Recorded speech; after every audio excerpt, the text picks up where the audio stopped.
Hi, Alan Stratton from As Wood Turns. A bit ago I videoed my on-location sharpening problem and solution, and my frustration with my solution, and I asked for your input for a better solution. But wow, what a response! Comments came from all around the world. I'll try to summarize these comments and show my new Plan C solution. But first, a big thank you to all who offered suggestions.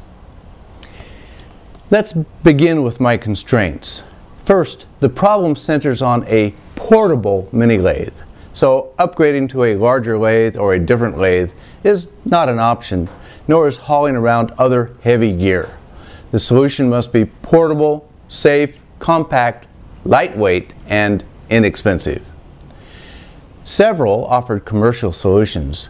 Many of these violated the inexpensive and compact constraints, even though they were very nice. Plus, if you know me, my preference is always for a do-it-yourself solution. The suggestions that remained fell into two categories. One, using a disc sander to sharpen my tools, and two, fixing how I need to mount the grinding wheel to the lathe. Both of these are very attractive, having their own pluses and minuses.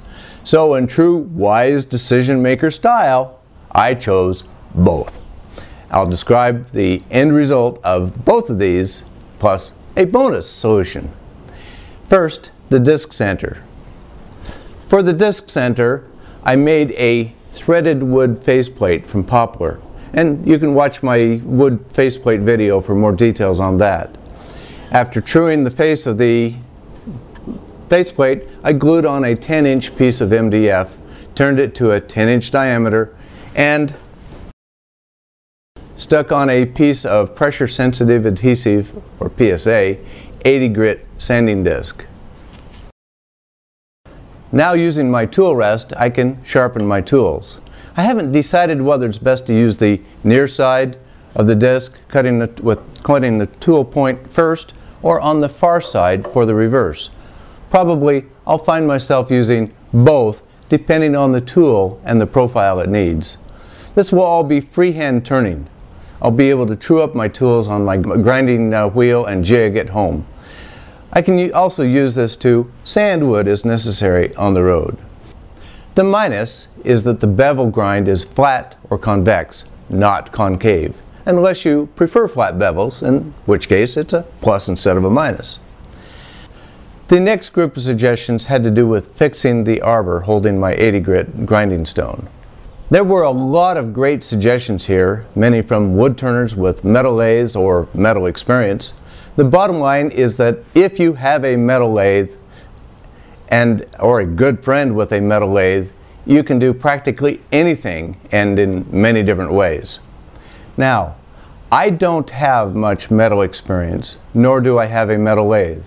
So, despite my tendency to make stuff myself, I purchased a commercial arbor with a number 2 Morse taper on one side and a 1/2-inch threaded mandrel on the other. I would have preferred a thicker mandrel, but this will do. And I'll put the details in the description below this video. I must always bring up the tailstock to keep the shaft anchored in the Morse taper. Otherwise it could come out and fly out, and a big heavy stone would not be a good deal. A draw bolt through the spindle would also work, or both. And I can true up the stone with a diamond grinding wheel dresser. If necessary, I'll dedicate the mandrel and use hot melt glue to keep it in one position. A couple of safety notes apply to both solutions. First, always wear a face shield.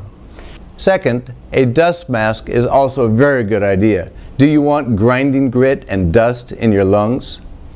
Third, never stand directly in line with the spinning stone or disc, or have any observer in line with it. Fourth, use the tailstock whenever possible.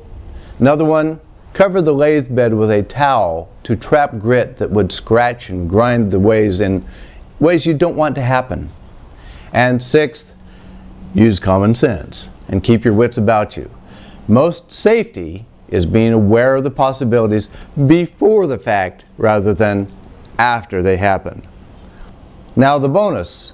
Some mentioned honing the tools, and a diamond hone like this one is one option. The other is to make a wood faceplate identical to the one I used for the sanding disc. And I salvaged the threaded faceplate from my plan B and added a layer of MDF to it. To use, mount the faceplate to the lathe and bring up the tailstock. Now, I need to reverse the direction of rotation for this, but this inexpensive metal lathe does not have a reverse switch.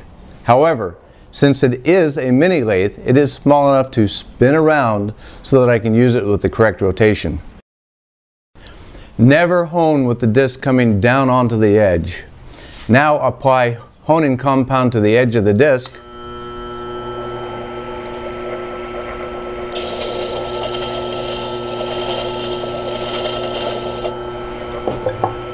and hone away.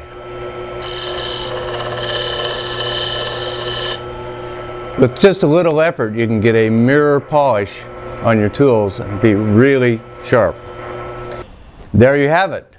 2 portable, inexpensive, compact, and lightweight solutions for on-location sharpening and a bonus for honing. However, you still have to supply most of the safety component. That's in your head.